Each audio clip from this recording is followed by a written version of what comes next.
موضوع الدرس في إثبات المعاد سورة القارعة تفسير ابن كثير. الحمد لله رب العالمين والصلاة والسلام على أشرف الأنبياء وسيد المرسلين سيدنا محمد وعلى آله وأصحابه أجمعين. اللهم صل على سيدنا محمد وعلى آل سيدنا محمد كما صليت على إبراهيم وعلى آل إبراهيم في العالمين إنك حميد مجيد. أعوذ بالله من الشيطان الرجيم. بسم الله الرحمن الرحيم.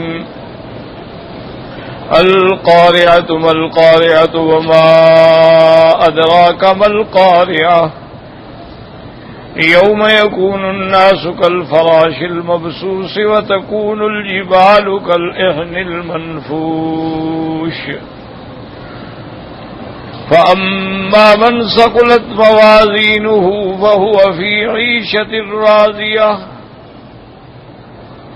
وأما من خفت موازينه فأمه هاوية وما أدراك ما هي نار حامية. قال المؤلف والمفسر رحمه الله تعالى أدام النفع بعلومه وعلومكم في الدارين آمين إلى أن قال ابن جرير حدثنا ابن عبد الأعلى قال حدثنا ابن الصور معمر بن الأشعث بن عبد الله الأعمى قال إذا مات المؤمن ذهب بروحه إلى أرواح المؤمنين فيقولون روحوا أخاكم فإنه كان في غم الدنيا. قال ويسألونه ما فعل فلان فيقول مات أو ما جاءكم فيقولون ذهب به إلى أمه الهاوية. وقد رواه ابن مردويه من طريق أنس بن مالك مرفوعا بأبسط من هذا وقد أوردناه في كتاب صفة النار أجارنا الله تعالى منها بمنه وكرمه. مفسر رحمۃ اللہ علیہ ارشاد فرماتے ہیں کہ جب مومن کی موت آتی ہے تو اس کے روح کو لے کر ارواح مومنین میں لے جاتے ہیں. ایک تو مومن کی موت جب آتی ہے تو اللہ کے فرشتے جب نازل ہوتے ہیں حضرت اسرائیل کے ساتھ تو وہ اس کو بڑی خوشخبریاں دیتے ہیں، تسلی دیتے ہیں، اطمینان دلاتے ہیں. عام آدمی کو پتہ نہیں لگتا ہے لیکن وہ سمجھ رہا ہوتا ہے اور دیکھ رہا ہوتا ہے. اس کی مثال ایسے سمجھیں کہ مثلا اللہ نہ کرے کسی آدمی پر جن قبضہ کر لیتے ہیں. بعض اوقات ایسا ہوتا ہے کہ جن جو ہیں وہ کسی بندے پر قبضہ کر لیتے ہیں. عورت ہے کوئی مرد جن عاشق ہو گیا. یہ ایسے حملہ عام طور پہ تب ہوتا ہے کہ جب لوگ غسل میں احتیاط نہیں کرتے، ننگے نہا لیتے ہیں، عورتیں ہیں، مرد ہیں، تو کسی جن کی نظر پڑ گئی تو عاشق ہو گیا تو پھر وہ اس پہ مسلط ہو جاتا ہے. اور جس آدمی پر جن کا قبضہ ہو اس کو وہ نظر آتا ہے، اس سے باتیں بھی کرتا ہے، اس کے ساتھ وہ نعوذ باللہ مرد عورت ہیں تو ملتے بھی ہیں. عام آدمی کو پتہ نہیں لگتا. اسی طرح بعض جنی عورتیں جو ہیں وہ کسی مرد پہ بھی عاشق ہو جاتی ہیں.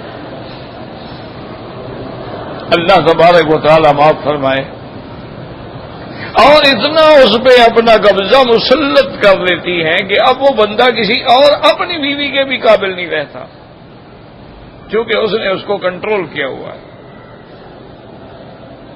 اور وہ خود اس سے لطف اندوز ہوتی ہے. علامت یہ ہوتی ہے، ہمیشہ یاد رکھو کہ اگر جنات کا قبضہ ہو جائے جن کا مرد پہ یا عورت پہ تو چونکہ جن جو ہے اس کو اللہ نے آگ سے پیدا کیا ہے، اس میں آگ والی خصوصیات ہیں، تو وہ بندہ ایسے سکڑتا چلا جائے گا، اس کا خون نکلتا چلا جائے گا، بالکل ایسے لکڑی کی طرح جل کے سیاہ ہو جائے گا۔ لاکھ اس کو خوراک کھلائیں، لاکھ اس کو جا کے ہسپتال میں بلڈ لگوائیں، لیکن کچھ نہیں، کیونکہ اس پر آگ کا قبضہ ہے۔ تو سب سے پہلی اثرات یہ ہوتے ہیں کہ اس کا رنگ بدل جاتا ہے، اس پر خوف طاری ہوتا ہے، اور اس کی قوت جو ہے وہ ختم ہوتی ہے، آہستہ آہستہ آہستہ ختم ہوتی چلی جاتی ہے۔ اور پھر یاد رکھیں کہ اگر کسی جن کا قبضہ ہو جائے تو چھڑانے کا علاج کیا ہے؟ اللہ کا قرآن ہے، یاد رکھو، ادھر ادھر بھاگنے کی کوئی ضرورت نہیں۔ جب قرآن موجود ہے، فرمان محمد مصطفیٰ صلی اللہ علیہ وسلم موجود ہے، اس کا سب سے بہتر علاج یہ ہوتا ہے کہ اس کو سورۃ البقرہ جو ہے وہ کیسٹ میں لگا کے، ہیڈ فون لگا کے اس کو کہیں کہ سنیں، وہ نہیں سنے گا کیونکہ شیطان اس کو روکے گا، لیکن آپ کوشش کریں، اور ساتھ والا آدمی پڑھ کے اس پہ دم بھی کرتا رہے۔ اسی طرح سورۃ البقرہ پڑھ کے پانی پہ دم کر دیں، وہ پانی اس کو غسل خانے میں ڈال دیں اور پانی میں غسل کروا دیں۔ سورۃ البقرہ والا پانی جو ہے پورے گھر میں، ہر کونے میں، ہر علاقے میں اس کو یعنی رشاش کر دیں، تو چند دنوں کے اندر اس کا قبضہ جو ہے وہ جن کا ختم ہو جاتا ہے۔ سورۃ البقرہ جو ہے یہ امان ہے شیاطین، یعنی اس کے پڑھنے والے پر پھر شیطان کا اثر نہیں ہوتا، اور جنوں کا وجود بالکل حق ہے، کیونکہ اللہ کے قرآن میں ہے کہ یا معاشر الجن والانس، یہ کہنا کہ ہمیں نظر نہیں آتے ہیں تو یہ کوئی جھوٹی بات ہے، تمہیں تو خوشبو بھی نظر نہیں آتی، تمہیں تو ہوا بھی نظر نہیں آتی، تو پھر ہم کہیں ہوا بھی نہیں ہے، تمہیں تو اپنے اندر جو روح ہے وہ بھی نظر نہیں آتا، تو کیا کہ روح نہیں ہے؟ یہ دلیل نہیں ہوتی جی ہمیں نظر نہیں آتا۔ بھی جب قرآن کہتا ہے کہ جن ہیں، قرآن نے اپنے اندر سورۃ الجن باقاعدہ نازل فرمائی، اور سورت کا نام بھی جن ہے، اور علماء نے باقاعدہ کتابیں لکھی ہیں، احکام المرجان فی احکام الجان، یعنی کتاب لکھی ہے کہ جنات کے بارے میں، اور جنات کے اندر بھی یاد رکھو صحابی ہیں، تابعی ہیں، محدث ہیں، مفسر ہیں، علماء ہیں، اولیاء اللہ ہیں، صوفیاء ہیں، ان کے اندر بھی یہ سارے جو فرقے ہیں نا، شیعہ ہیں، خوارج ہیں، قادیانی ہیں، مرزائی ہیں، ہر بلا ہے، ان کے اندر بھی متقی ہیں، پرہیزگار ہیں، فاسق ہیں، فاجر ہیں۔ تو مومن جن تو کسی مسلمان کو نقصان نہیں پہنچاتے، لیکن جو کافر جن ہے وہ مسلط ہو جاتا۔ اور اس پر قرآن کی آیت کے بعد حضور پاک صلی اللہ علیہ وسلم جو ہے لیلۃ الجن، حتیٰ کہ یہاں مسجد الجن بھی ہے، یہی وہ مقام ہے۔ جنت المعلیٰ کی طرف جائیں نا تو ایک مسجد کا نام بھی مسجد الجن ہے۔ حضور صلی اللہ علیہ وسلم تشریف لائے، اور آپ کے ساتھ حضرت عبداللہ ابن مسعود رضی اللہ تعالیٰ عنہ تھے۔ آپ نے فرمایا کہ تم یہاں بیٹھ جاؤ، اس پر آپ نے ایک دائرہ کھینچا، اس کو کہتے ہیں حصار، تو یہ بھی حدیث سے ثابت ہے۔ اس لیے علماء کہتے ہیں کہ اگر کوئی بندہ اپنے گھر کا حصار کر لیتا ہے آیت الکرسی پڑھ کے، تو اللہ اس کے گھر کو بھی بڑے فتنوں سے محفوظ رکھتے ہیں۔ اسی لیے میرے مدنی سرکار رحمت دو عالم صلی اللہ علیہ وسلم حضرت حسن حسین پر خود پڑھ کے محبتین اپنے ہاتھوں پہ دم کر کے ان کے سارے بدن پہ پھیرتے تھے۔ اسی طرح جیسے حدیث ہے آپ نے دعا سکھلائی اعوذ بکلمات اللہ التامات من شر ما خلق، اسی طرح آپ کی دعا ہے اعوذ بکلمات اللہ التامات من شرہ شر عقابہ وعبادہ ومن همزات الشیاطین وان یحضرون، اعوذ بکلمات اللہ التامات من شر ھذا الوجہ، یہ دعائیں اگر یاد ہوں انسان کو پڑھ لے، دم کر لے، بچوں پہ دم کر لے، گھر پہ دم کر لے، عورتیں خود اپنے اوپر دم کر لیں تو بڑے شیطانی فتنوں سے محفوظ ہو جاتی ہیں۔ آدمی جب گھر سے نکلے آیت الکرسی پڑھ کے ہر طرف حصار کر دے، سفر میں جا رہا ہے آیت الکرسی پڑھ کے اپنا حصار کر لے، اور جو دعائیں حضور پاک نے فرمائی ہیں وہ پڑھ لیں تو اللہ کی رحمت سے بہت بڑے بڑے حوادث سے محفوظ ہو جاتا ہے۔ تو حضور نے آپ کو بٹھا دیا، حضور تشریف لے گئے، آگے چلے گئے جنت المعلا کی طرف۔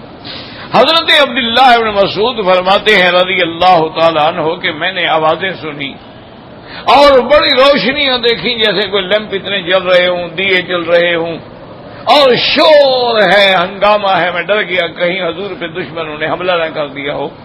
اب میں نکلنے کا ارادہ کروں، پھر یاد آ جائے حضور نے فرمایا تھا کہ عبداللہ اس دائرے سے باہر نہیں نکلنا۔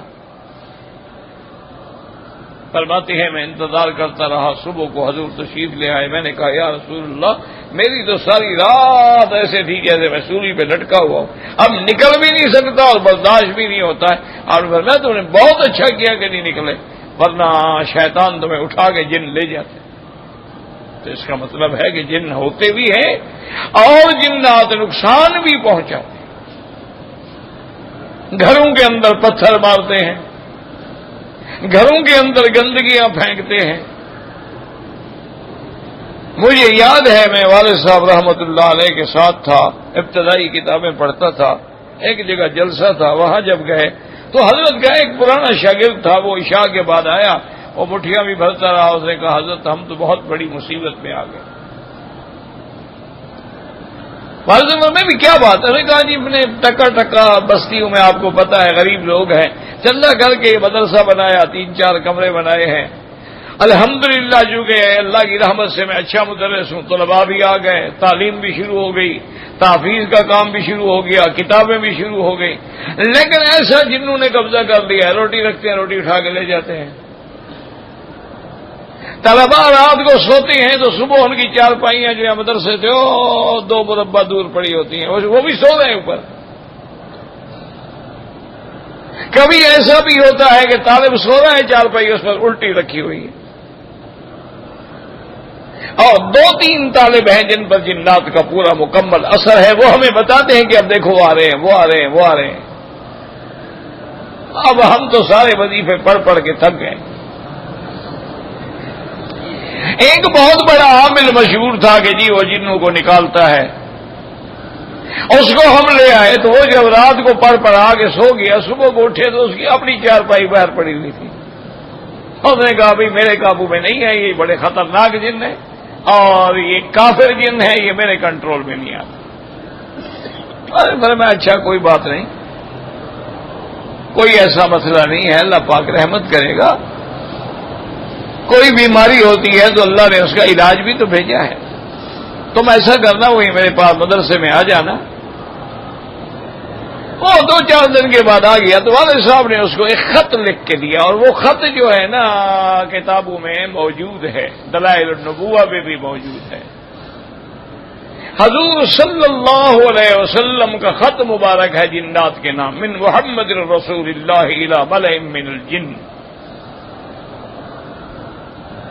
وہ خط لکھا آپ نے اور اس پر اپنی طرف سے بھی کچھ لکھا والد صاحب۔ ہمیں تو پتہ نہیں تھا، ہم تو چھوٹی کتابیں پڑھتے تھے اس وقت۔ اور اس کو کہا کہ دیکھو یہ 4 میں نے بنا دیے کاغذ، یہ 4 کونے میں لگا دو مدرسے کے۔ اور نے کہا جی ٹھیک۔ وہ 1 ہفتے کے بعد آیا، اس نے کہا الحمدللہ حضرت ہمارا کام ہو گیا۔ ہم نے وہ 4 کونے میں لگا ہے تو وہ لڑکے رات کو کہنے لگے جی وہ آ رہے ہیں، آج تو بہت آ رہے ہیں۔ آتے ہیں خطوں کو پڑھتے ہیں پھر چلے جاتے ہیں، پھر آ جاتے ہیں، پھر پڑھتے ہیں پھر چلے جاتے ہیں، پھر آ جاتے ہیں۔ اور نے کہا اب تو بالکل ہمارے کمرے جو ہیں بھرے ہوئے ہیں، اتنے آ گئے ہیں۔ اور تھوڑی دیر گزری تو ان کا جو سردار تھا، جو بڑا تھا، وہ بڑے کر و فر کے ساتھ آیا، اس نے بھی آگے خط پڑھا اور اس نے ان کو حکم دیا کہ دیکھو یہ حضور پاک کا خط ہے، خبردار نکل جاؤ اس علاقے سے، اگر تم نے دوبارہ ان کے ساتھ شرارت کی تو میں تم سب کو مار ڈالوں گا۔ کہتا ہے جی وہ دن اور آج کا دن الحمدللہ پھر نہیں آئے، جان چھوٹ گئی ہماری۔ تو اب حضور کا خط مبارک ہے، حدیثوں میں موجود ہے۔ تو یہ نہیں ہے کہ بھی اس کا دنیا میں علاج نہیں ہے۔ تو بہرحال جنات میں ہر قسم کے لوگ ہیں۔ تو میرے کہنے کا ساری تمہید کا مقصد کیا تھا؟ یعنی جس کو جن ہوتا ہے اس کو نظر آتے ہیں، دوسرے بندے کو نظر نہیں آتے ہیں۔ وہ کہتے ہیں وہ آ گیا، وہ کہتے ہیں کہاں ہے بھائی؟ ہمیں تو نہیں ہونے کا، میں دیکھ رہا ہوں بھائی آ گیا۔ اسی طرح جب آدمی کی موت کا وقت آتا ہے، ان الذین قالوا ربنا اللہ ثم استقاموا تتنزل علیہم الملائکۃ الا تخافوا ولا تحزنوا وابشروا بالجنۃ التی کنتم توعدون۔ اللہ فرماتے ہیں جن بندوں نے میری ربوبیت اور توحید پہ استقامت دی، جمے رہے، موت آئی تو اللہ کے فرشتے آتے ہیں اور آگے اس کو کہتے ہیں کہ بھائی غم نہ کرو، ڈر نہ کرو، نہ آگے کا خوف کرو، نہ پیچھے کا کوئی غم کرو، بلکہ ہم تمہیں مبارک دینے آئے ہیں، تیرے لیے وہ جنت تیار ہے جو اللہ نے وعدہ کیا ہے۔ اور پھر ملک الموت اس کے قریب آتا ہے اور کہتا ہے یا ایتھا الروح الطیب فی الجسد الطیب فاخرجی الی روح وریحان والی رب غیر غضبان۔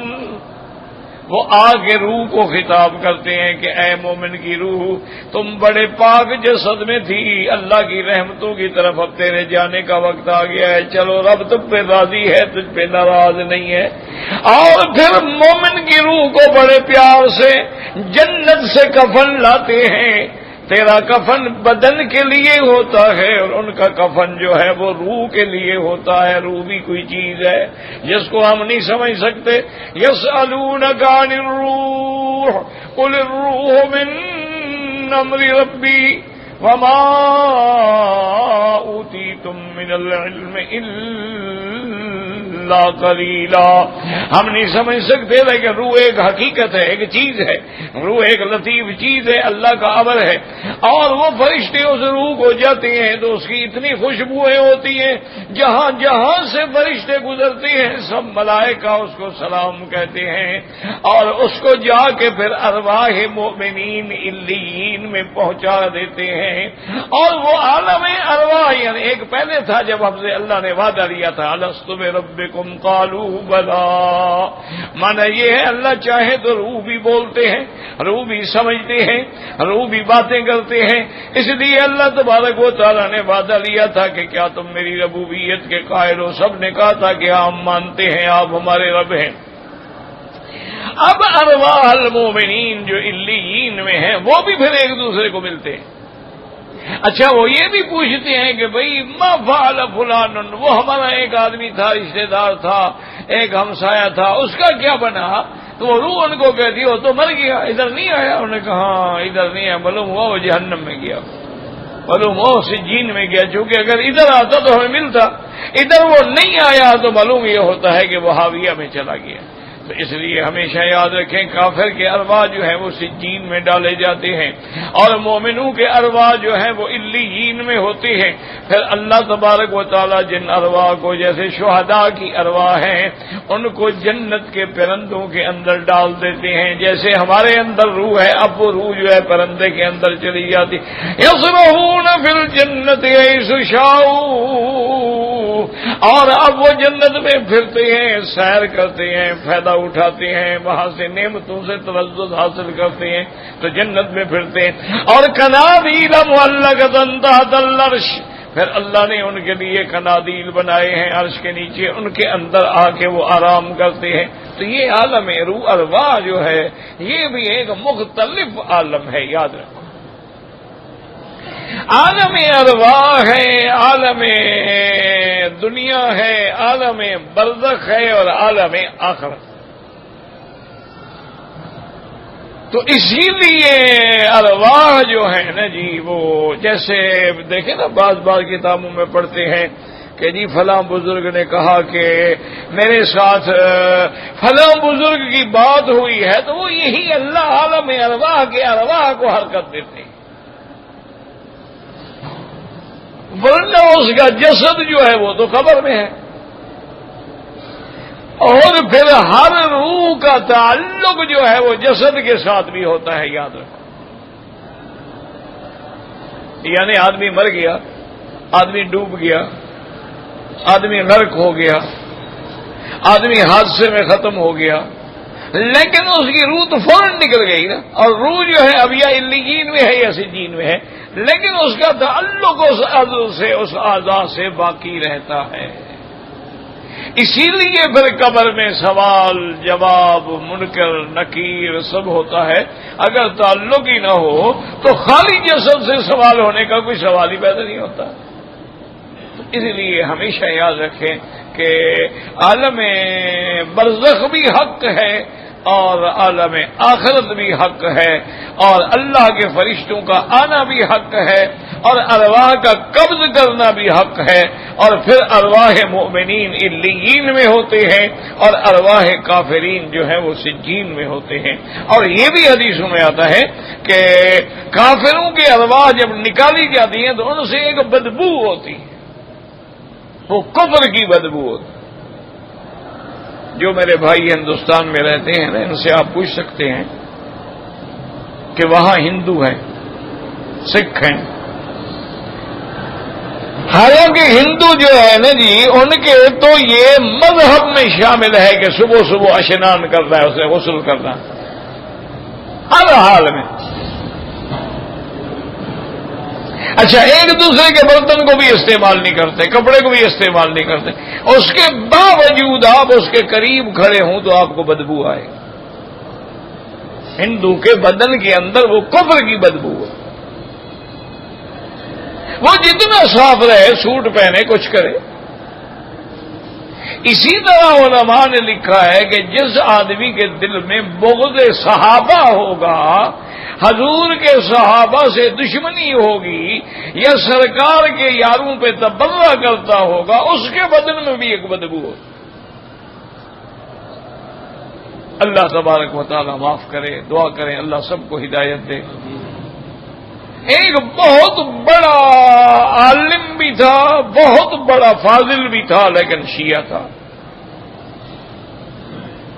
یعنی وہ اتنا بڑا آدمی تھا کہ اس نے قرآن کی تفسیر لکھی۔ ابو الفضل فیضی یہ دو بھائی تھے، شہنشاہ اکبر کے یہ خاص مصاحب تھے، اس کے 9 رتن تھے، اور اتنا قابل آدمی تھا کہ اس نے تفسیر قرآن لکھی ہے، سواطع الالہام اس قرآن کی تفسیر کا نام ہے۔ اس میں ساری تفسیر میں ایک حرف بھی نقطے والا نہیں ہے۔ آپ مجھے ایک سطر لکھ کے دکھا دیں، یعنی نقطہ مقصد مثلا کیا مانا؟ مثلا الف نقطہ نہیں ہے نا، با پہ ہے، ہا نقطہ نہیں ہے، خا پہ ہے، دال نقطہ نہیں ہے، را نہیں ہے، زا پہ ہے، سین نقطہ نہیں ہے، شین پہ ہے، سواد پہ نقطہ نہیں ہے، ضاد پہ ہے، طا پہ نقطہ نہیں ہے، عین پہ نہیں ہے، ضا اور غین پہ نقطہ ہے۔ تو اس نے وہ حرف لیے ہیں جن پہ نقطہ نہیں، اور سارے قرآن کی تفسیر لکھ ڈالی۔ یہ بڑے بڑے باطل فرقوں میں بھی بڑے قابل لوگ پیدا ہوتے۔ اللہ کے قرآن کی انگریزی میں ترجمہ جو کیا سب سے پہلے وہ قادیانی، خود کافر ہے لیکن قرآن کا ترجمہ کیا ہے. وہ تو اپنے آپ کو کافر نہیں سمجھتے نا، تو ہم کہہ رہے ہیں نا کافر ہے. لیکن اس نے انگریزی میں ترجمہ کیا. اب انگریزی پڑھے ہوئے لکھے لوگ جتنے ہیں ان کے بعد وہی قرآن پہنچا، وہ تو پھر قادیانی نظریات پہ آپ خود بخود آئے، اور قرآن تو انہیں پڑھا ہی نہیں نا.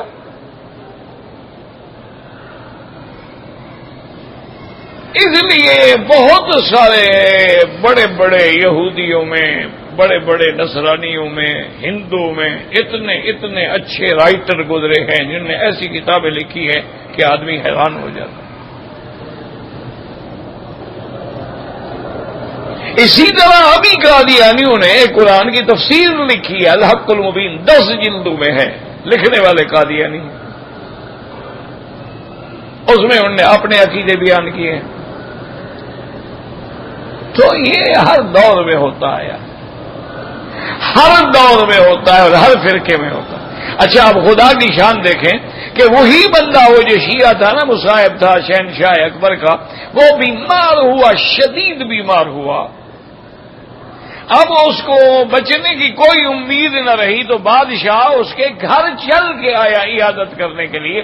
جب بادشاہ تو اس کے بھائی نے کہا کہ بادشاہ سلامت، آپ کی بڑی مہربانی کہ آپ تشریف لے آئے ہیں، اندر نہ جائیں، اب کیا دیکھیں گے، وہ برے حال میں ہے. انہوں نے کہا میں دیکھنا چاہتا ہوں. میرا مصاحب گئے تو اس کے منہ سے پاخانہ نکل رہا تھا.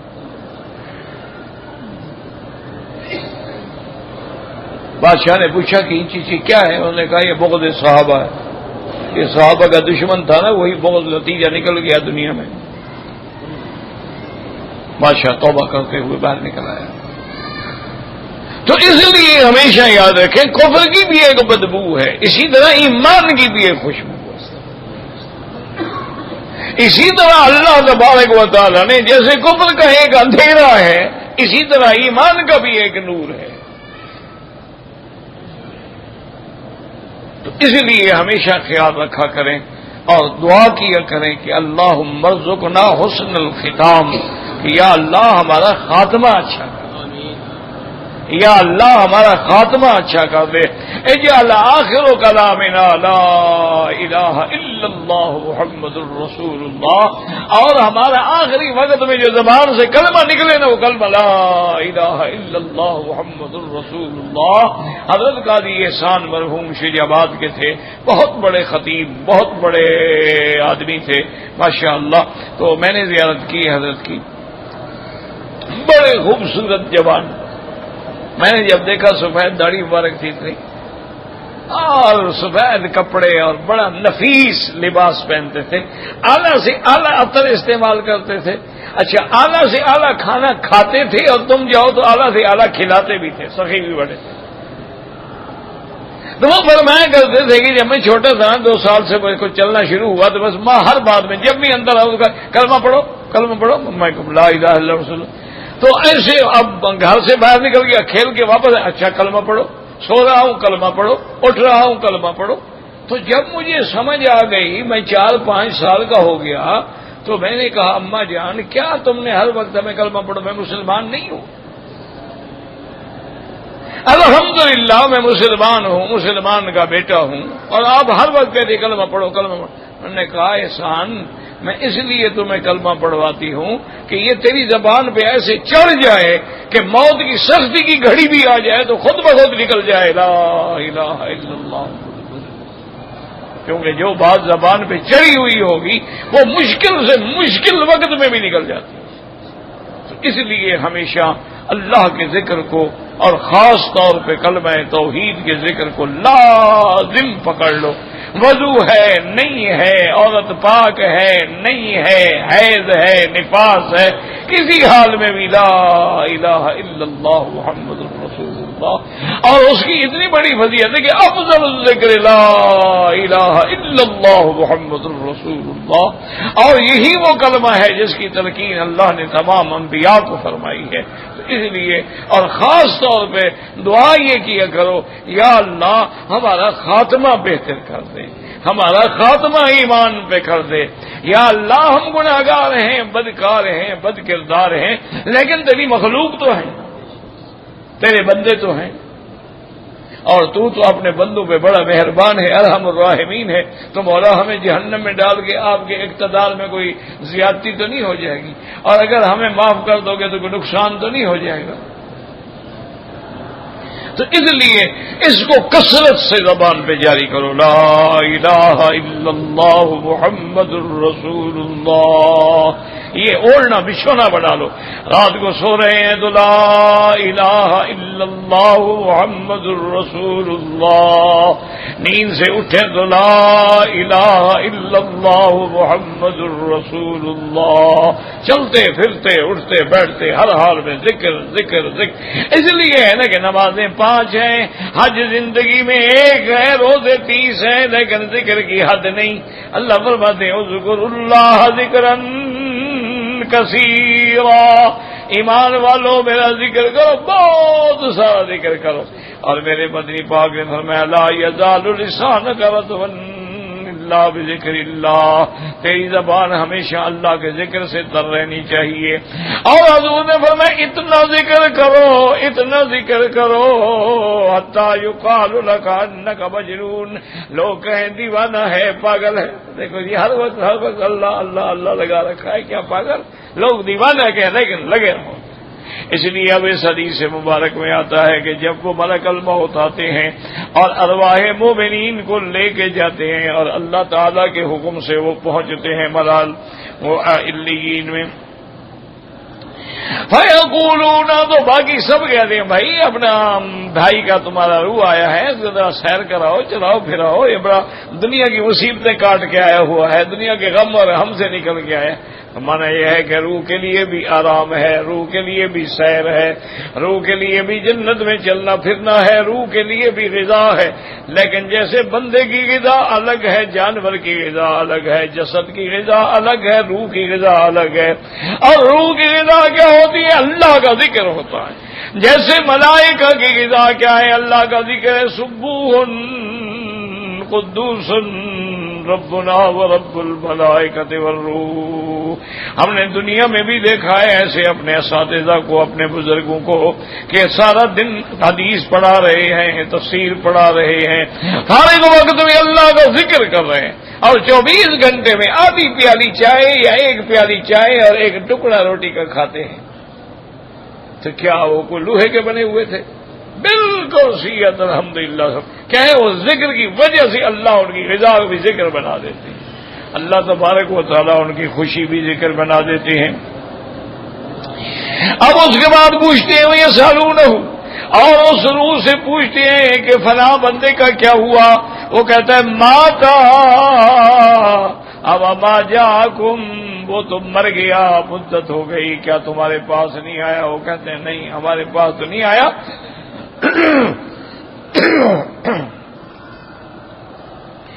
معلوم ہوتا ہے ذهب به الى امه الهاویہ، معلوم ہوتا ہے کہ وہ جہنم میں گیا۔ یاد رکھو کیوں کہتے ہیں؟ کا معنی ماں ہوتا ہے، تو جیسے بچے ہر طرف سے پریشان ہو کے دوڑ کے ماں کی گود میں آتے ہیں، اللہ نے فرمایا کافروں کے لیے جہنم ہی ان کی ماں ہے، ہاویہ، ان کو وہی آنا ہے، مأواہم النار، ان کا ٹھکانہ بھی جہنم ہے، انہی اسی۔ اور بعض فرماتے ہیں کہ ہاویہ، اس لیے کہ ان کو جب جہنم میں ڈالیں گے تو سر کے بل ڈالیں گے، تو یہ جگہ جو ہے یہ الدماغ ہے، الراس ہے، تو اس لیے کہا جاتا ہے ہاویہ۔ وقد رواه ابن مردويه من طريق انس بن مالك مرفوعا بأبسط من هذا وقد اوردناه في كتاب صفة النار جعلنا الله تعالی بنا بمنه وكرمه۔ مفسر فرماتے ہیں کہ اس حدیث کو حضرت انس بن مالک نے بھی ذکر کیا ہے اور اس سے بھی زیادہ مفصل ذکر کیا ہے، اور ہم نے بھی اس کو اپنی کتاب جو ہے صفة النار میں ذکر کیا ہے۔ اجعلنا اللہ تعالی منها بمنه وکرمہ، اللہ تبارک و تعالی ہمیں اپنے احسان سے، اپنے کرم سے، اپنے فضل سے جہنم کی آگ سے نجات عطا فرمائے، جہنم سے نجات عطا فرمائے، عذاب قبر سے نجات عطا فرمائے، عذاب دنیا سے نجات عطا فرمائے۔ یا الہ العالمین یا ارحم الراحمین لا تردنا عن بابک خائبین۔ اچھا وہ امہ حاویہ کیا ہے؟ فرمایا نار حامیۃ عیارۃ شدیدۃ الحر قویۃ اللہب والسعیر. اللہ نے فرمایا وہ آگ ایسی ہے جو شدید جس کی یعنی یوں اندازہ کرو کہ ساری دنیا کی آگ جو ہے یہ 99 میں سے 1 ڈگری ہے اور باقی 99 ڈگری جہنم کے اندر موجود ہے. تو اس آگ کی گرمی کا کیا عالم ہوگا؟ اللہ معاف. آپ نے دیکھا ہے نا اسٹیل مل میں کھڑے ہو جائے دیکھیں کہ بھٹیاں کیسے چل رہی ہیں، لوہے کے گارڈر بھی ڈالو تو پانی ہو جاتا ہے. اللہ اکبر. یہ تو دنیا کی آگ ہے نا، اصل آگ جو ہے وہ ہے. لیکن یاد رکھیں کہ مومن کی شان سب سے بلند ہے. اللہ ہمیں بھی ایمان نصیب کرے. اللہم ثبتنا علی الایمان، اللہم ثبتنا علی الایمان. حدیث مبارک میں آتا ہے کہ چونکہ اللہ کے قرآن میں ہے کہ جہنم سے سب گزریں گے، وَإِن مِّنكُمْ إِلَّا وَارِدُهَا، سب گزریں گے، لیکن کافر تو عذاب کے لیے گزریں گے اور مومن دیکھنے کے لیے گزریں گے، دیکھنے کے لیے کہ کیسے کیسے عذاب ہو رہا ہے. اور مومن جب گزرے گا تو جہنم سے آواز آئے گی جز یا مومن، جز یا مومن. ایمان والے جلدی نکل جاؤ، جلدی نکل جاؤ، تیری وجہ سے کہیں میری آگ نہ بجھ جائے. اندازہ کہ مومن کی شان کتنا بلند ہے. اللہ اکبر. ایمان والوں کی شان کتنا بلند ہے کہ ان کی گزرنے سے جہنم کی آگ بھی ڈر رہی ہے. یعنی جہنم سے ہم ڈرتے ہیں، جہنم کی آمد میں ہم سے ایمان والے سے ڈرے گی. ہم جہنم سے پناہ مانگ رہے ہیں اور جہنم کہے گی جز یا مومن، جز یا مومن، جاؤ جاؤ، جلدی نکل جاؤ، جلدی نکل جاؤ. اس لیے اللہ نے قرآن میں فرما دیا ہے کہ نار حامیہ. یاد رکھو حامیۃ مانا شدیدۃ الحر، جس میں سخت گرمی، واللہب سخت شعلے، اور اس کے بعد اس کے جلانے کی. اور شعلے کیسے ہوں گے؟ او اللہ اکبر. حق دوسری جگہ قرآن کہتا ہے کہ انہا کالقصر، جیسے بڑے بڑے محل ہیں نا ایسے اس کی چنگاریاں ہوں گی، ایسے شعلے نکلیں گے. انا للہ و انا الیہ. اور جہنم کا جو ایندھن ہے وہ کیا ہوگا؟ وہ بھی اللہ نے بتلا دیا ہے کہ یا ایھا الذین آمنوا قوا انفسکم واہلیکم نارا. اللہ نے فرمایا ایمان والوں خود بھی اور اپنے گھر والوں کو بھی جہنم سے بچاؤ. وقودها الناس والحجارہ، وہ لکڑیوں سے نہیں جلے گی، وہ تو بندوں سے جلائی جائے گی اور پتھروں سے جلائی جائے گی. اس کا ایندھن بندے ہوں گے، پتھر ہوں گے. اور علیہا ملائکۃ غلاظ، علیہا ملائکۃ غلاظ شداد لا یعصون اللہ ما امرہم وَيَفْعَلُونَ مَا يُؤْمَرُونَ. اللہ نے فرمایا ہم نے وہاں جو فرشتے کھڑے کیے ہیں وہ بڑے طاقت والے اور بڑے سخت روح ہیں، اور ایسے فرشتے جو اللہ کی کبھی نافرمانی نہیں کرتے اور جو اللہ حکم دیتے ہیں اس کی تعمیل کرتے ہیں. اس فرشتے میں اتنی طاقت ہوگی کہ ایک دھکا دے گا تو 70 ہزار کافر جہنم میں جا گرے گا. انا للہ و انا الیہ راجعون. اور جہنم سے بچنے کا طریقہ کیا ہے؟ اللہ کا ذکر. بس یاد. نماز کیا ہے؟ اللہ کا ذکر ہے نا. اقم الصلاۃ لذکری، اللہ کا ذکر. نماز پڑھ رہے ہو تو قرآن شریف پڑھ رہے ہو تو قرآن کیا ہے؟ وَإِنَّهُ لَذِكْرٌ لَكَ وَلِقَوْمِكَ. قرآن بھی اللہ کا ذکر ہے. تو آدمی کا جب اللہ کے ذکر کے ساتھ مداومت ہو جاتی ہے، ذکر اس کی زبان پہ چڑھ جاتا ہے، تو اللہ کی رحمت سے پھر ہر جہنم کے عذاب سے وہ بچ جاتا ہے. اسی لیے اللہ تبارک و تعالیٰ کی ایک حدیث حضور پاک کی حضور نے فرمایا قیامت میں اللہ حافظ قرآن کو بلائیں گے اور اس کو معاف فرما دیں گے اور وہ حیران ہو جائے گا. اللہ فرمائیں گے تیرے ساری غلطیاں تیرے گناہ معاف ہیں, میں نے تیرے سینے میں قرآن اس لیے تو نہیں رکھا تھا کہ آج تمہیں جہنم میں ڈالوں گا. اللہ, لیکن دعا کرو قرآن بھی سینے میں ہو اور پھر گناہ کریں, قرآن بھی سینے میں ہو اور حرام کھائیں تو پھر تو اور عذاب ہوگا, پھر تو اور عذاب ہوگا. اگر قرآن کا معنی سینے میں قرآن پہ ایمان بھی ہو اور عمل بھی ہو تو پھر قرآن سے بڑی شفاعت کیا ہوگی. قرآن شفاعت بن جائے گا, قرآن کی صورتیں شفاعت بن جائیں گی, خود حافظ قرآن شفاعت بن جائے گا. تو اس لیے اس حدیث مبارک میں آتا ہے کہ نار حامیۃ نارۃ شدیدۃ الحر قویۃ اللہب والسعیر.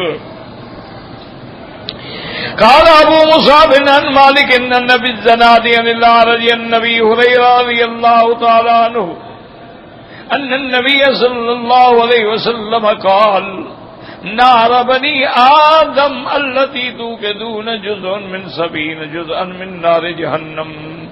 حضرت ابی ہریرہ رضی اللہ تعالیٰ عنہ سے روایت ہے کہ حضور پاک نے فرمایا یہ جو دنیا میں آگ ہے تم جلاتے ہو, کھانے پکاتے ہو, فائدے اٹھاتے ہو, یہ تو گویا 70 میں سے 1 ڈگری دنیا میں بھیجی گئی ہے. قالوا یا رسول اللہ ان كانت لکافیۃ فقال انها فضلت علیہا ب69 جزءا.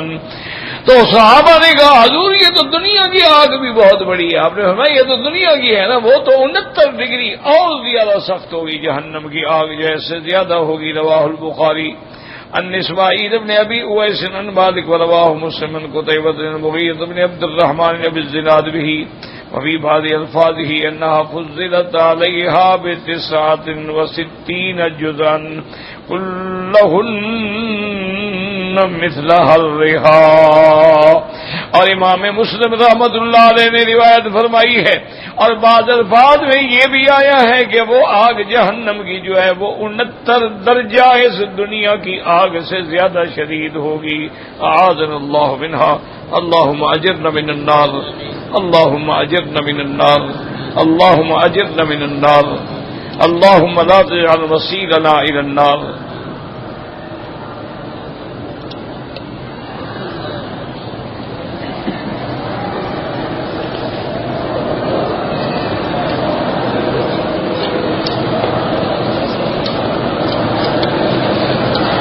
میرا بھائی ایک تو مسئلہ سمجھیں کہ مسجد عائشہ سے عمرہ کرنا یا جعرانہ سے عمرہ کرنا اس میں کسی کا اختلاف نہیں ہے. بات سمجھو, مسجد عائشہ سے بھی عمرہ ہو سکتا ہے, مسجد جعرانہ سے بھی ہو سکتا ہے, اور حدود حرم کے باہر سے مثلا کوئی عرفات سے احرام باندھ کے آ جائے, کوئی حدیبیہ سے احرام باندھ کے آ جائے, سب ٹھیک ہے. لیکن مسئلہ جو اختلاف ہے وہ اور ہے, وہ سمجھو. وہ یہ ہے کہ ایک آدمی مثلا نبی حج پہ آئے ہیں اپنے ملک سے, تو ان کے لیے بعض ائمہ کرام یہ فرماتے ہیں کہ بھئی تم نے اپنا میقات کا عمرہ کر لیا ہے, اب تمہیں مسجد عائشہ سے عمرہ کرنے کی ضرورت نہیں ہے. کہ اصل عمرہ تو وہی ہے نا جو آدمی قادم من بلاد ہی اپنے ملک سے آ کے کرتا ہے, اصل عمرہ تو وہی ہے سب کے نزدیک. وہ کہتے ہیں کہ بھئی اب تم جتنے دن مکے میں رہو طواف زیادہ کرو, طواف میں زیادہ وقت خرچ کرو, چونکہ طواف میں کوئی اختلاف نہیں ہے, کسی امام کے نزدیک بھی طواف میں اختلاف نہیں. لیکن اگر کوئی عمرہ کرنا چاہے یا جیسے مکے میں رہنے والے مقیم ہیں وہ عمرہ کرنا چاہیں تو مسجد عائشہ جائیں گے. اقرب الحل ہے, یعنی ہل میں سب سے قریب جگہ جو ہے وہ مسجد عائشہ ہے, باقی سب دور ہے. اب عرفات ہل ہے وہ دور ہے. اسی طرح آپ جائیں گے جعرانہ کے قریب جا کے حد حرم ختم ہوگی, شمیسی جا کے ختم ہوگی, تو قریب ترین جو ہے یہ مسجد عائشہ. تو اس سے عمرہ ہو سکتا ہے۔ اور امام ابو حنیفہ رحمۃ اللہ علیہ، امام شافعی رحمۃ اللہ علیہ کے نزدیک تو یہ پابندی بھی نہیں ہے کہ ایک کرے یا دو کرے، جتنا مرضی آئے وہ کر سکتا ہے، لیکن سب ائمہ کے نزدیک افضل یہ ہے کہ طواف کرو۔ وہ کہتے ہیں کہ جتنا دیر مثلا تم عمرے میں لگاتے ہو تمہارے 2 گھنٹے لگتے ہیں، 3 گھنٹے طواف کرتے رہو، یہ زیادہ افضل۔ یا اگر میقات کا عمرہ ہے تو وہ تو چھوٹے حج کے برابر ہے کہ تم مدینہ منورہ گئے پھر احرام باندھ کے عمرہ کر لیا، تم طائف گئے تو میقات سے احرام باندھ کے عمرہ کر لیا، وہ عمرہ جو ہے وہ تو گویا حج اصغر ہے، چھوٹا حج ہے۔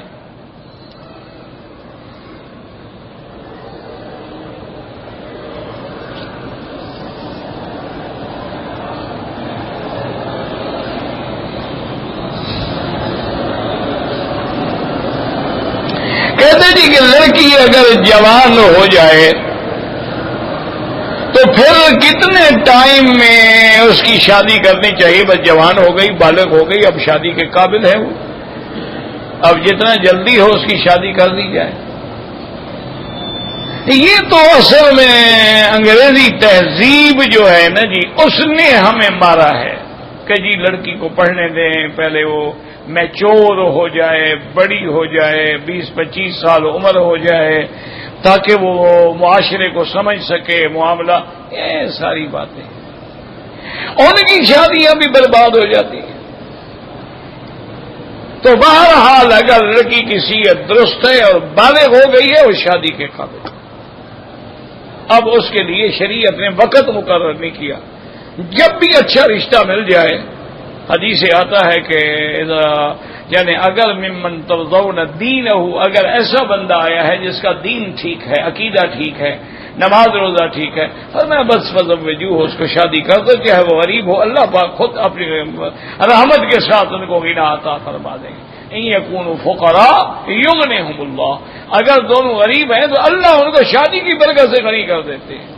تو اس لیے بہرحال جتنا ممکن ہو، جتنا جلدی ہو، بالغ ہونے کے بعد شادی ہو جائے تاکہ گناہ کا خیال بھی نہ گزرے۔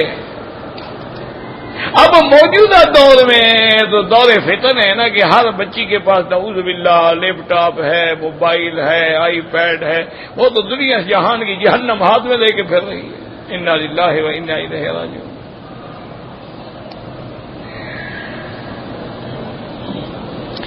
باپ اگر پردیس میں ہے تو ماں اس کی شادی کر سکتی ہے، باپ اجازت دے دے کر سکتی ہے، کوئی بات نہیں۔ باپ نے اگر اجازت دے دی ہے، کہہ دیا بیوی کو بھی میری طرف سے اجازت ہے اور بتاؤ کون لڑکا ہے، اس میں راضی ہوں، تو ٹھیک ہو سکتی ہے، کوئی مشکل نہیں۔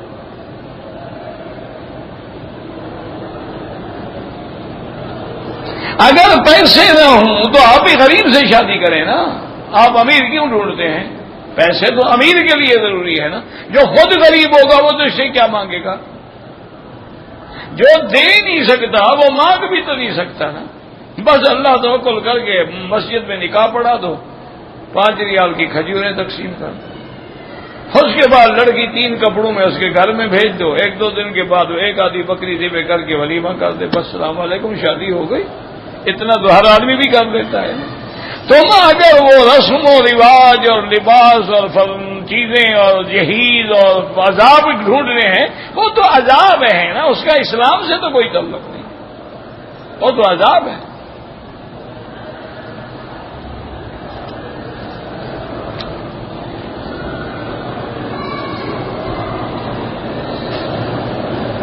ہم نے اپنے بہنوں کی شادی میں اس سے روپے لے کے اس کو جہیز دیتے ہیں۔ کس سے روپے لے کے؟ کس سے روپے لیتے ہیں؟ یعنی جس کی شادی ہو رہی ہے دولہے سے لیتے ہیں، تو وہ تو حق المال ہے ہی لڑکی کا، تم کو یہ احسان کر رہے ہو۔ خامد جو دے گا وہ لڑکی کا ہوتا ہے، وہ ماں باپ کے لیے نہیں ہوتا۔ حق المہر جو ہے وہ جہیز کا منع ہوتا ہے، جو تم سے ہو سکے، غریب ہو غریبوں والا دے دو، نہیں ہے تو کہو بھائی ہمارے پاس تو نہیں ہے، ہم تو 3 کپڑوں میں اپنی لڑکی دیں گے، لینا ہے قبول کرو، نہیں لینا ہے نہ کرو، ہمارے پاس ہے ہی نہیں تو ہم کیا کریں، چوری کریں؟ اچھا اس کے بعد بھی لاکھوں روپے حق المال نہیں ہے، وہ بھی 1000 دے سکتا ہے، 500 دے سکتا ہے۔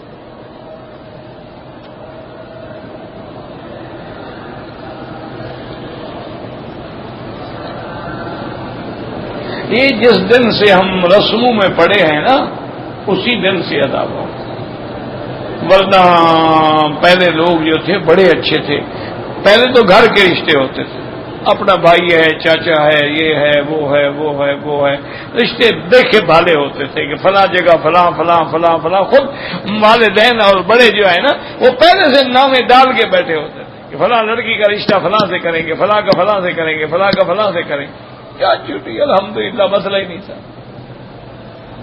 اور جن کے پاس رشتہ داروں میں کوئی جگہ نہیں تھی یا رشتہ دار سارے بے دین تھے تو وہ علاقے کے عالم کے پاس مدرسے میں آ جاتے تھے کہ حضرت میری بچی جوان ہو گئی ہے اور کوئی اچھا طالب العلم دین دار دیکھ کے نکاح کر دیں۔ 2 دن میں نکاح ہو جاتے تھے، 4 دن میں شادیاں ہو جاتی۔ السلام علیکم۔ نہ کوئی خرچے، نہ کوئی اخراجات، نہ کوئی تماشے، نہ کوئی ہوٹل، نہ کوئی بکنگ کرانی ہے اور نہ کوئی کھانے کے مینو پیش کرنے ہیں، کچھ بھی نہیں۔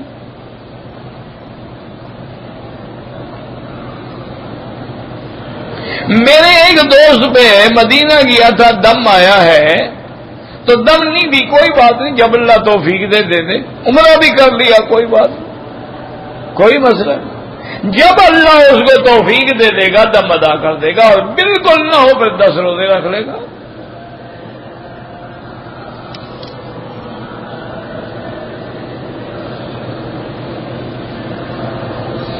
میں نے حرم میں خادم ہوں، رمضان میں عمرہ کیا تھا وہ تو ٹھیک ہے، عید کے بعد بھی میں نے عمرہ کیا ہے، تو اب میرا حج افراد ہوگا۔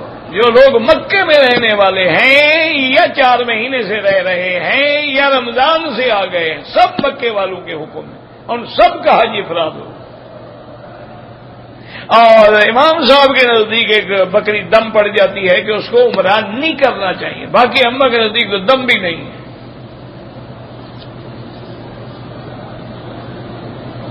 دوبارہ مدینے کی خواہش ہے، بالکل ٹھیک ہے، حج کے بعد انشاءاللہ جانا مدینے شریف، ابھی جانا ہے تو پھر آپ کو دوبارہ عمرہ کرنا پڑے گا۔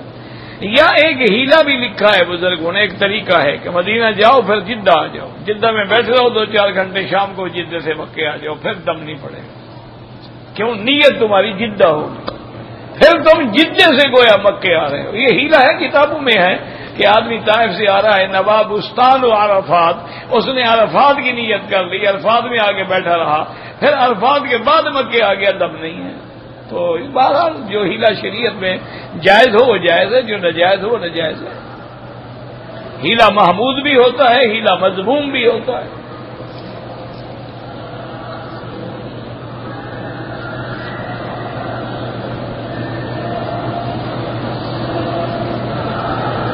آغا خان فاؤنڈیشن والے جو ہیں ہمارے گھر علاقے میں بجلی گھر اور پتہ نہیں کیا ہے وغیرہ کا کام کرتے ہیں، تو کرنے دو، کیا ہے، سارے کافر کر رہے ہیں، یہودی نہیں کر رہے ہیں، نصرانی نہیں کر رہے، یہ ساری دنیا میں جو ہلال احمر کام کر رہی ہے مسلمانوں کی تھوڑی ہے، بڑے بڑے NGOs ہیں کام کرتے ہیں، کرنے دو، لیکن ان کا مذہب اختیار نہ کرو، مذہب اپنے پہ رہو، اپنے دین پہ رہو۔ وہ تیرے علاقے میں کام وہ کرتے اسی لیے ہیں کہ تم لوگ دین چھوڑو، طریقے سے اثر ڈالتے ہیں، لیکن تم اپنے دین پہ قائم رہو، ان کو کام کرنے دو، کیا ہے، نوکر ہیں، کریں، کیوں نہ کریں۔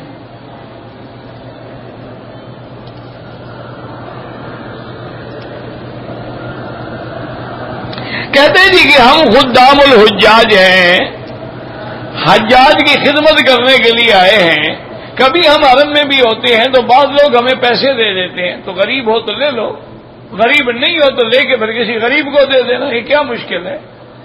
دیکھو نا، بعض خادم الحجاج جو ہیں وہ واقعی غریب ہیں، لیکن بعض ماشاءاللہ بڑے عہدے والے ہیں، پیچھے سے افسران ہیں اور یہاں ڈیوٹی کے لیے آئے ہیں، تو وہ لے لیا کریں، آپ انکار نہ کریں، کسی کا دل نہ توڑیں۔ اگر غریب ہو اپنے کام لگا لو، غریب نہیں ہو رکھتے جاؤ، جو مسافر کوئی غریب کوئی بیچارہ دکھا بیمار اس پہ لگا دینا۔ تمہیں بھی ثواب ملے گا، پیسے والے کو بھی ملے گا۔ کہتے ہیں جی کہ دف کے ساتھ نعتیں جو پڑھی جاتی ہیں وہ بالکل ناجائز۔ باقی نکاح کے اندر جو ہے کہتے 6 کلمے پڑھواتے ہیں، وہ مسلمان نہیں سمجھتے ہوں گے نا تمہیں، ان کو شبہ ہوگا نا کہ نہ نماز پڑھتا ہے، نہ روزہ رکھتا ہے، نہ داڑھی رکھتا ہے، پتہ نہیں یہ مسلمان بھی ہے کہ نہیں ہے۔ مولوی کہتا ہے میں قیامت میں نہ پکڑا جاؤں، بابا پہلے کلمہ تو پڑھو۔ میں کم از کم یہ تو تسلی رکھوں گا میں نے مسلمان کا نکاح کیا تھا، باقی اس کے بعد تمہاری مرضی۔ اور ایک بات، نکاح کے شادیوں کے تو بڑے شوق ہے، مجھے بھی ہے، نہیں کہ تمہیں اکیلے ہے، مجھے بھی ہے، ملتا کوئی نہیں۔ تو بات یہ ہے کہ یاد رکھو کہ اگر شادی کے بعد، نکاح کے بعد یا پہلے عورت نے یا خاوند نے ایک نماز جان بوجھ کے چھوڑ دی، وہ کافر ہو جاتا ہے اور نکاح ختم ہو جاتا ہے، آئندہ زنا ہوگا اور اولاد بھی زنا ہوگا۔ پہلے یہ دیکھ لیا کرو، شادی کر رہے وہ نماز بھی پڑھتی ہے، تم نے تو یہ دیکھنا ہے نا کہ میک اپ کر سکتی ہے، ڈانس کر سکتی ہے، سلم ہے، سمارٹ ہے، اور اس کی ایکٹیویٹیز کیسی ہیں، بڑی بڑی کمپنیوں کو اور بڑے بڑے ہوٹلوں میں بیٹھ کے انجوائے کر سکتی ہے۔ تم تو یہ دیکھتے ہیں، پھر اللہ کی رحمت سے وہ نکاح شکاح کسی کام کا نہیں۔ یہ مسئلہ سمجھ لو، لاکھ نکاح کرتے رہو اگر بے نماز ہے، امام احمد بن حنبل فرماتے ہیں اور میرا نبی فرماتا ہے من ترک الصلاۃ متعمدا فقد کفر، جس نے ایک نماز بھی چھوڑ دی کافر ہو گیا۔ اچھا، جب کافر ہو گیا تو کافر کا نکاح کہاں رہا؟ نکاح تو خود بخود ختم ہو گیا۔ یہ تو شکر ہے کہ باقی ائمہ کہتے ہیں فاسق فاجر ہے، کافر نہیں ہے، لیکن امام احمد بن حنبل اور امام شیخ الاسلام ابن تیمیہ اور شیخ الاسلام ابن القیم، یہ تو بڑے لوگ ہیں، وہ کہتے ہیں نہیں، بالکل تارک نماز کافر۔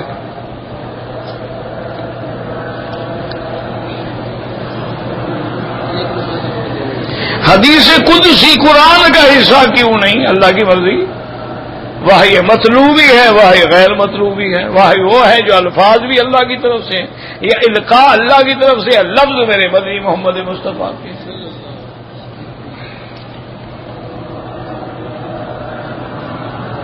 عمرہ ادا کرنے کے بعد ہم اپنے بال جو ہیں وہ خود کاٹ سکتے ہیں، بالکل کاٹ سکتے ہیں۔ اگر عمرے کرنے والے ہم 2 ساتھی ہیں اور دونوں نے طواف کر لیا، صفا مروہ دوڑ لیا، ایک دوسرے کے سر پہ اس طرح پھیر دیں، بالکل جائز ہے، کوئی منع نہیں۔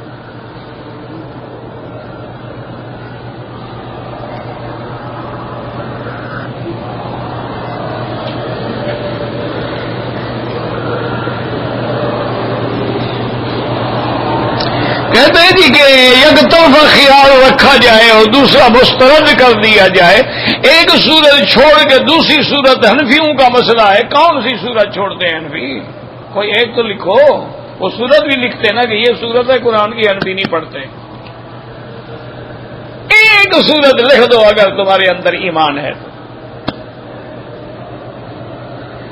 اتنی بڑی تہمت لگا رہے ہو امام پر، اتنی بڑی تہمت لگا رہے ہو جس میں حنفیوں میں اولیاء اللہ بھی ہیں، محدثین بھی ہیں، مفسرین بھی ہیں، فقہاء بھی ہیں، اور یاد رکھو حضور کے زمانے کے بعد تقریباً 1200 سال تک پوری دنیا میں صرف فقہ حنفی تھی۔ اتنا بڑا الزام کہ ایک صورت پڑھتے ہیں ایک پہ عمل نہیں کرتے، کیا مانا ہے؟ لکھو قرآن کی یہ صورت ہے، حنفی نہیں مانتے۔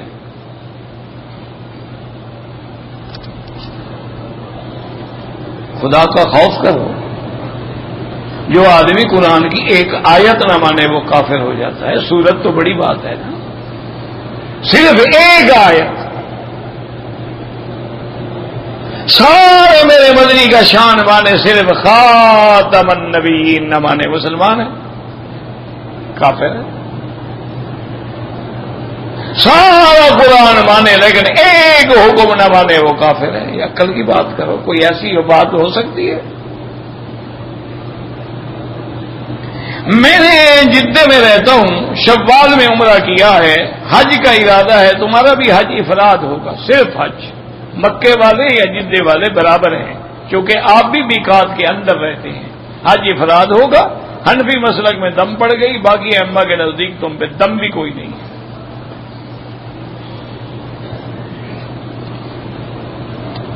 کہتا جی کہ ہم تہجد کی نماز میں سجدے کی حالت میں اردو کے اندر دعا کر سکتے ہیں؟ بالکل نہیں کر سکتے۔ نماز میں وہی دعا ہوگی جو حضور پاک نے فرمائی ہے، یعنی وہ دعائیں جو قرآن میں ثابت ہیں، حدیث میں ثابت ہیں۔